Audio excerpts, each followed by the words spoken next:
اب آگے سورہ انعام جو ہے اس کا آغاز ہو رہا ہے. یہ ایک طرح سے ہمارا پہلا جو گروپ ہے وہ ختم ہو گیا ہے، جس میں 5 صورتیں تھیں، سورہ فاتحہ، اور اس کے بعد پھر 4 جو ہے عظیم سورہ فاتحہ جو تھی وہ مکی صورت تھی، اور 4 پھر عظیم مدنی صورتیں تھیں، بقرہ، آل عمران، نساء اور مائدہ. اب جو ہے دوسرا جو گروپ ہے ہمارا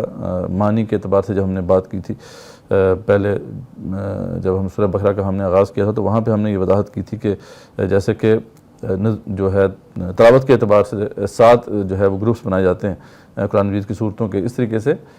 معنی کے اعتبار سے بھی 7 ایسے گروپس بنتے ہیں، جیسا کہ پھر شیخ امین الدین فراہی اور بعد میں پھر انہی کے شاگرد امین احسن اصلاحی نے جو ہے اس بات پہ اس ایشو پہ بہت اہم جو ہے ہمیں انسائٹس دیں. تو یہاں پہ دیکھیں تو پھر دوسرا جو گروپ بنتا ہے اس لحاظ سے وہ سورہ انعام، اعراف اور انفال اور توبہ کی صورتوں پر مشتمل بنتا ہے. اس میں 2 مکی صورتیں ہیں اور بڑی عظیم مکی صورتیں ہیں، اور 2 پھر جو ہے وہ مدنی صورتیں ہیں. اگر ہم موضوع دیکھیں مدنی صورتوں کا تو اس کا ہم یہ کہہ سکتے ہیں کہ اس موضوع کا اصل جو تھیم ہے، اصل جو موضوع ہے وہ جہاد و قتال فی سبیل اللہ ہے. یہ ہم نے پہلے بات واضح کر دی تھی کہ شریعت کا پورا ڈھانچہ وہ پہلے گروپ میں آ گیا ہے. اب اس کے اندر جس چیز کی اللہ تعالیٰ نے مزید وضاحت کرنی ہے وہ آپ کو دیگر پھر آگے گروپس میں جو ہے اس کی تفصیلات آپ کو ملیں گی. تو جہاد و قتال فی سبیل اللہ بہت بڑا ٹاپک رہا. ہم نے دیکھا سورہ بقرہ سے اس کا سلسلہ چلتا رہا، سورہ مائدہ تک اس کی بحث ہوتی رہی. اب اس پہ پھر باقاعدہ ڈیڈیکیٹڈلی ایک پورا گروپ جو ہے وہ اسی مقصد کے لیے ہے، جس میں مکی صورتوں کا کام یہ ہوتا ہے کہ وہ دل کو تیار کریں اس عظیم ذمہ داری کو اٹھانے کے لیے، اور پھر اس کے بعد پھر مدنی صورتوں میں وہ احکامات آتے ہیں. تو اس طریقے ہم دیکھتے ہیں کہ مکی صورتیں بھی بڑی عظیم رکھی گئی ہیں اس سے پہلے، اور بعد میں پھر جو ہے انفال اور توبہ جو بہت ہی اصلاح سے اہم صورتیں جہاد و قتال فی سبیل اللہ کے حوالے سے ان کو رکھا گیا ہے. جو اس کا تاریخی پس منظر ہے، یعنی ہسٹوریکل کانٹیکس ہم دیکھیں تو یہ اس میں کوئی شک کی بات نہیں ہے کہ یہ مکے میں نازل ہوئی صورت. ابن عباس رضی اللہ تعالیٰ عنہ سے یہ مروی ایک روایت ہے جس سے معلوم ہوتا ہے کہ ساری کی ساری جو صورت ہے وہ مکے میں نازل ہوئی. اسی طریقے سے جو ہے اسماء بنت یزید رضی اللہ عنہا جو ہیں ان کے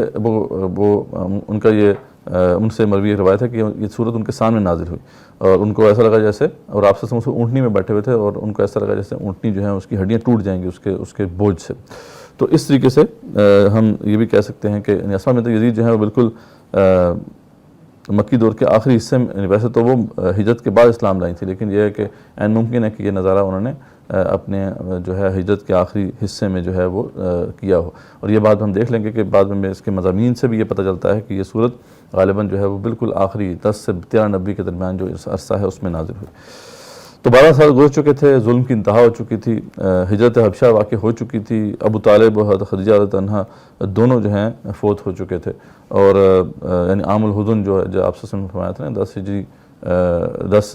مکی دور میں جب 10واں سال تھا تو آپ نے کہا تھا کہ یہ جو ہے وہ غم کا سال ہے. اس کے بعد کا یہ زمانہ ہے جب مسلمانوں کے لیے بہت زیادہ مشکلات تھی. خود آپ صلی اللہ علیہ وسلم کے لیے جو پروٹیکشن تھی وہ اٹھ چکی تھی، اس کے باوجود آپ صلی اللہ علیہ وسلم کی دعوت جو ہے مسلسل بہرحال جاری تھی. یہ سب سے امید کی کرن ضرور نظر آئی تھی، اور ایک جو ہے وہ بیعت ہو چکی تھی جسے بیعت عقبہ اولیٰ کہتے ہیں. اس وجہ سے مدینہ میں اسلام پھیلنا شروع ہو گیا تھا. ان حالات میں پھر یہ صورت نازل ہوئی. اس میں مدرج ذیل پھر مضامین ہیں جو کہ کور کیے جائیں گے. شرک کا ابطال کیا گیا، اس میں توحید کا اثبات ہے،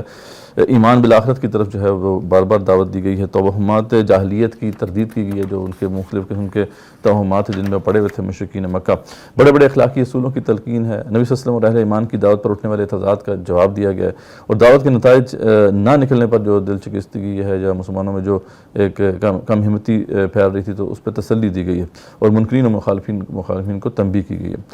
کیونکہ یہ پہلی مکی صورت ہے تو اس لیے ہمیں یہ ذہن میں رکھنا چاہیے کہ مدنی صورتوں کے برعکس جب ہم مکی صورتوں کو دیکھتے ہیں تو وہاں پہ شان نزول کو اس طریقے سے اسیس کرنا اتنا آسان نہیں ہوتا جیسے کہ مدنی صورتوں میں ہوتا ہے. کیونکہ مدنی صورتوں میں زیادہ تر آپ کو کوئی واقعہ ایسا مل جاتا ہے جس کے حوالے سے کچھ احادیث بھی آپ کو مل جاتی ہیں، کچھ اور ریفرنسز بھی مل جاتے ہیں. مکی صورتوں میں بہرحال آپ کو ان کی اندرونی شہادتوں سے جو ہے جج کرنا پڑتا ہے کہ اس کا انداز بیان کیا ہے، اس میں کون کون سے مضامین کور ہوئے ہیں، اس سے اندازہ آپ کرنا پڑتا ہے کہ یہ کس دور کی صورت ہے. تو اس لحاظ سے دیکھا جائے تو مکی دور کو بھی جو کہ 13 سال پر مبنی تھا اسے ہم 4 مختلف ادوار میں تقسیم کر سکتے ہیں. پہلا دور جو ہے وہ آغاز بعثت سے لے کر پھر اعلان نبوت تک کا دور ہے، یہ تقریباً 1-3 نبوی دور ہے. اس کے بعد دوسرا جو اس کا جو یعنی ایرا ہے اسے ہم کہہ سکتے ہیں کہ وہ اعلان نبوت سے لے کے ظلم و ستم کے آغاز تک، یہ جو ہے 3 سے 5 نبی تک کا زمانہ ہے. پھر تیسرا جو دور بنتا ہے اس کا مکی دور میں جو سب ایرا بنتا ہے وہ اس وقت 5 نبی سے لے کے 10 نبی کا زمانہ ہے، جس میں پھر ظلم و ستم کا آغاز ہوا اور یہاں تک کہ پھر وہ بڑھتا گیا، یہاں تک کہ ابو طالب اور خدیجہ رضی اللہ عنہا جو ہے وہ بھی وفات پا گئے. اور اس وقت پھر جو ہے مخالفت بہت شدت اختیار کر چکی تھی. اور پھر چوتھا دور وہ ہے جو 10 سے 13 نبی تک کا زمانہ ہے، جس میں پھر سختیاں اپنی انتہا کو پہنچ چکی تھیں. اسی دوران جو ہے طائف کا وہ واقعہ بھی پیش آیا جو آپ صلی اللہ علیہ وسلم کی زندگی کا سب سے مشکل واقعہ تھا اور سب سے مشکل تھا آپ کے لیے، یعنی ٹیسٹ کے حوالے سے. اور پھر اسی دور میں پھر قتل کا منصوبہ بھی بنتا ہے آپ کے خلاف. اسی دور میں پھر آپ کو مدینہ کی طرف ہجرت بھی کرنا پڑتی ہے. تو یہ جو صورتیں ہیں سورہ انعام اور سورہ اعراف، یہ چوتھے مکی دور سے ان کا تعلق ہے، یعنی 10 سے 13 نبی کے درمیان یہ نازل ہوئی.